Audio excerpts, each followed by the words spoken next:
व्यस्तता बस कई दिनों के बाद मैं आपके बीच आ रहा हूँ। कई लोगों ने आग्रह भी किया कि बहुत दिन हो गए वीडियो बनाए हुए, तो आज मैं आपके लिए एक वीडियो बना रहा हूँ जिसमें सीबीएसई बोर्ड में 5 नंबर निर्धारित है, जिसको हम प्रश्न निर्माण कहते हैं। बहुत ही आसान प्रश्न होते हैं इसमें, और बहुत ही आराम से ये 5 नंबर लिए जा सकते हैं। थोड़ा सा ये जो अपना ज्ञान है उसको यदि जागृत करेंगे तो यह प्रश्न आसानी से बनाए जा सकते हैं। कुछ नहीं करना है इसमें, प्रश्न निर्माण में कुछ नहीं करना है। प्रश्न निर्माण के लिए एक काम आपको करने हैं। काम क्या है? तो प्रश्नवाचक सर्वनाम अपने पास है, किम। किम उसका पुल्लिंग स्त्रीलिंग आपको याद रखना है। वो अगर याद नहीं होगा तो आपको परेशानी होगी। किम शब्द का पुल्लिंग स्त्रीलिंग, नपुंसकलिंग इसलिए मैं नहीं कहता हूँ कि नपुंसकलिंग में प्रथमा द्वितीया में सिर्फ किम के कानी है और किम के कानी है, और इसके बाद सब पुल्लिंग के आधार पर चलता है। तो पुल्लिंग याद कर लेंगे तो बहुत हद तक काम चल जाएगा। 1-2 प्रश्न स्त्रीलिंग के भी दिए रहते हैं। स्त्रीलिंग के संज्ञा सर्वनाम के नीचे रेखा खींची रहती है, और एकाध नपुंसकलिंग भी होते हैं। एग्जामिनर आपसे ये टेस्ट करना चाहता है कि आपको कारकों का अर्थ मालूम है कि नहीं, और किम शब्द का रूप, प्रश्नवाचक सर्वनाम का रूप आपको याद है कि नहीं। वो ये आपसे याद देखना चाहता है। तो उसमें ध्यान रखना है कि पहला काम देखना है कि जो रेखा खिंची हुई है उसमें रहता है रेखांकित शब्दानाम विहाय। रेखांकित शब्दों पर ही प्रश्न बनाने होते हैं। अब ये वाक्य आपके बीच है। पहला वाक्य है स विद्यालयात् गृहं गच्छति। अब इसमें रेखा खींची हुई है, मान लिया।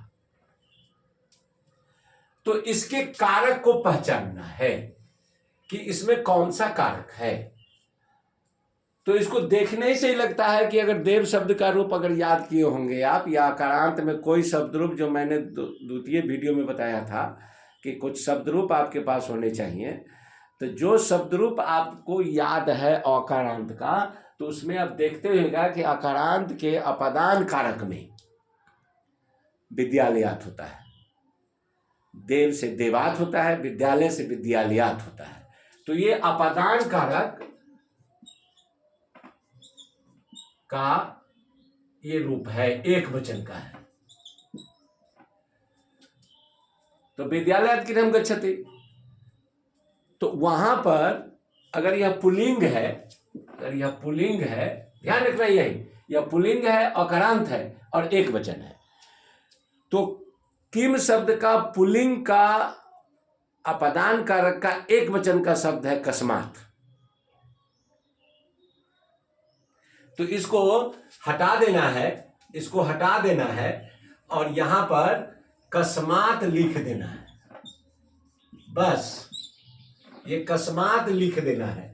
अगर कस्मात् हम लिख दिए तो मेरा काम हो गया, और यहां पर आपको प्रश्नवाचक सर्वनाम लगा देना है। बस यही काम है और कोई काम नहीं है। जिस शब्द के नीचे रेखा खींची हुई है उस शब्द को हटा देना है, और उस शब्द के नीचे जो रेखा है उसको हटा करके वह कौन से कारक का है, किम शब्द के उसी कारक के उसी वचन का वह शब्द वहां पर डाल देना है। यह हम कक्षाओं में बताते हैं। बोर्ड कहता है कि सिर्फ आप ये प्रश्न नंबर अगर 8 है तो 8 का क दे करके अगर सिर्फ कस्मात् भी लिख देते हैं तो नंबर आपको मिल जाता है। बोर्ड का स्टाइल है यह। बोर्ड कहता है कि सिर्फ प्रश्नवाचक सर्वनाम बच्चा लिख देता है तो नंबर देना चाहिए, वो इंस्ट्रक्शन रहता है लिखा हुआ। तो आप उस काम को करके भी निकल जा सकते हैं। नहीं तो ये पूरा वाक्य उतार के यहाँ पर जगह छोड़ के यहाँ पर कस्मात् भर देते हैं, यहाँ पर प्रश्नवाचक लिख देते हैं, तो बहुत अच्छा हो जाता है, 1 नंबर आपको मिल जाएगा। अगर इतना लिख देते हैं तो 1 नंबर आपको मिल गया। यहां भी लिख दीजिएगा, ऐसा भी लिख दीजिएगा तो 1 नंबर मिल जाएगा, ये ध्यान रखना है।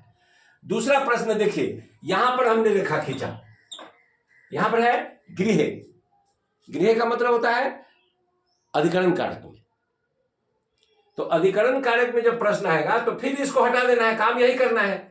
यहां पर अधिकरण कारक हटा देना है, यहां पर कस्मिन लिख देना है, या इसमें कभी कभी लोग पुत्र भी लिख देते हैं, तो दोनों चलेगा। और यहां पर प्रश्नवाचक सर्वनाम कर देना है। फिर वही बात है, यहां ख दे के आप कस्मिन भी लिख सकते हैं, पुत्र भी लिख सकते हैं, दोनों सही है। दोनों लिखा आता है, दोनों आंसर शीट पे लिखा आता है, इसलिए आपको चिंता करने की आवश्यकता नहीं कि गलत हो जाएगा सही हो जाएगा। पूरा वाक्य में लिखिएगा, बहुत बढ़िया। शॉर्ट में लिख दीजिएगा, फिर भी आपका काम चल जाएगा। अब यहां पर देखिए, ये देखिए कभी कभी क्या करता है, एक प्रश्न ऐसा डालता है जो न संज्ञा होता है न सर्वनाम होता है, वो विशेषण होता है। विशेषण पे लिख देगा। जैसे यहां पर है बुभुक्षिता मानवा भोजनम इच्छते, भूखा मनुष्य भोजन की इच्छा करता है, तो बुभुक्षिता के सामने में लिख देगा। अभी बुभुक्षिता लिख देगा, विशेषण है, तो यहां पर अव्यय से हम काम चलाते हैं। मानव कैसा है, तो भूखा है, तो वहां पर हम लिख देते हैं कीदृशः मानवा। ये ध्यान रखना है, इसलिए इसमें कुछ सतर्कता रखनी है। कीदृशः अगर लिख देते हैं, हमारा ये प्रश्न सही हो जाएगा। यहां पर हम प्रश्नवाचक शब्द लगा देते हैं, कोई दिक्कत नहीं है। यहां पर देखिए, ये स्त्रीलिंग शब्द है, हम एक स्त्रीलिंग का भी लाए हैं, एक नपुंसक लिंग का भी लाए हैं, एक संख्या का भी लाए हैं। हमारी कोशिश है कि आपको हर प्रकार के प्रश्नों को आपके सामने में रखें, ताकि आपका पूरा कंसेप्ट समझ में आ जाए। इसको छोड़ना, इसमें अंक नहीं आना, ये अकर्मण्यता का सूचक होगा। ये अंक एकदम तस्तरी में रखा हुआ है, थाली में रखा हुआ है। थोड़ा सा ज्ञान लगाइएगा, क शब्द का रूप स्त्रीलिंग पुल्लिंग में याद रखिएगा, ये आसानी से 5 नंबर आ जाएंगे, इसमें कहीं कोई दो मत नहीं है। तो यहाँ कीदृशः लिख देंगे, कहीं पर भी हो सकता है, यहां पर भी रेखा खींचा सकता है। ये द्वितीया है, ये द्वितीया में है भोजनाम, तो यहां पर काम हम लिखेंगे, ध्यान रखना है। यहां पर अगर लिखा रहेगा तो का लिखेंगे, किस पुरुष में है, किस कारक में है, ये देखना है। अगर यह मानवा है तो प्रथम पुरुष प्रथमा व्यक्ति में है तो का लिख रहा, ये द्वितीय विभक्ति में है तो कम लिख दिया, यहाँ विशेषण है तो कीदृशः लिखा। जिस शब्द के नीचे रेखा खींची हुई है उसको गौर से देखना है कि वह किस कारक में है, किस लिंग में है, किस वचन में है। उसी लिंग के, उसी वचन के, उसी कारक में क शब्द का रूप देखेंगे। स्त्रीलिंग होगा तो स्त्रीलिंग में देखेंगे, नपुंसक लिंग होगा तो नपुंसक देखेंगे, पुल्लिंग होगा तो पुल्लिंग देखेंगे, और उसमें से उसी कारक के उसी वचन का शब्द वहां पर डाल देंगे। आगे प्रश्नवाचक सर्वनाम। अब यहाँ देखिए वाटिकायाम है, वाटिकायाम, वाटिका लता पर चलता है, तो वाटिकायाम स्पष्ट है कि वाटिकायाम, लतायाम, ये सभी अधिकरण कारक के एक वचन में है, सप्तमी विभक्ति में है। और ये स्त्रीलिंग है, तो स्त्रीलिंग में क शब्द का रूप कहता है कस्याम, ये कस्याम होता है। पुल्लिंग होता है तो कस्मिन होता है, स्त्रीलिंग है तो कस्याम है। यहां पर इसको हटा के और यहां पर हम डाल देते हैं कस्याम। ते कस्याम क्रीडति, क्रीडन्ति, सॉरी, यहां पर ते कस्याम क्रीडन्ति, यहां पर प्रश्नवाचक डाल देते हैं। अगर यहां पर लिखा होगा ते, तो फिर यहां पर हम लिख देंगे की, का, कौ, की। ये ध्यान रखना है, वीडियो को बार बार देखिएगा, समझिएगा। दिक्कत हो तो प्रश्न पूछिए, उसमें कमेंट से प्रश्न पूछिएगा। यहां पर त्रीणी फलानी पतंती है, अगर फलानी आ गया तो खानी, नपुंसक लिंग में है। अगर त्रीणी आ गया, संख्या है, त्रीणी आ गया कि त्रीणी फलानी, 3 फल गिरते हैं, तो त्रीणी का होता है कति, कति फलानी। अगर इसी में कोई मात्रा है कि थोड़ा सा जल गिरता है, ईसत जलम पतति, तो कठिन हो जाएगा। तो ईसत जलम में कियत जलम, थोड़ा जल, अनकाउंटेबल नाउन नहीं है, अगणनीय धातु है, जिसमें जल को गिनते नहीं है, तो उसके लिए अगर प्रश्न आए कियत या स्तोकम, तो उस समय में हमको बनाना है कियत जलम। यही प्रश्न बनाने में यही मूल समस्या है।